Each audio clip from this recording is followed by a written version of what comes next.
আসসালামু আলাইকুম। শুনছেন সংবাদ শিরোনাম। সরাইলে ইউপি চেয়ারম্যানের অপসারণ দাবিতে মানববন্ধন। এখন শুনবেন বিস্তারিত। ব্রাহ্মণবাড়িয়ার সরাইল উপজেলার শাহজাদাপুর ইউনিয়ন পরিষদের চেয়ারম্যানের অপসারণের দাবিতে মানববন্ধন করেছে এলাকাবাসী।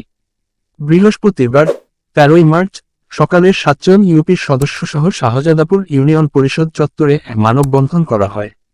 এ সময় উপজেলার শাহজাদাপুর ইউনিয়ন পরিষদের চেয়ারম্যান মোছাম্মদ আছমা আক্তার অদ্যাবধি পলাতক রয়েছে। ফ্যাসিস্ট সরকারের দোসর অদ্যাবধি বহাল থাকার প্রতিবাদে উক্ত চেয়ারম্যান পদ থেকে অপসারণের দাবি করা হয়।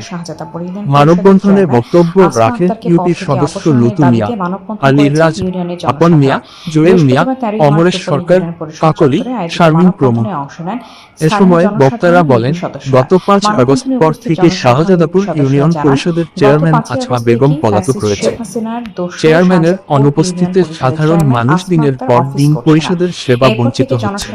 তাই আমরা আছমা বেগমের অপসারণ দাবি করছি এবং প্যানেল চেয়ারম্যান গঠন করে জনসেবা সচল করার জন্য প্রশাসনের নিকট জোর দাবি করছি।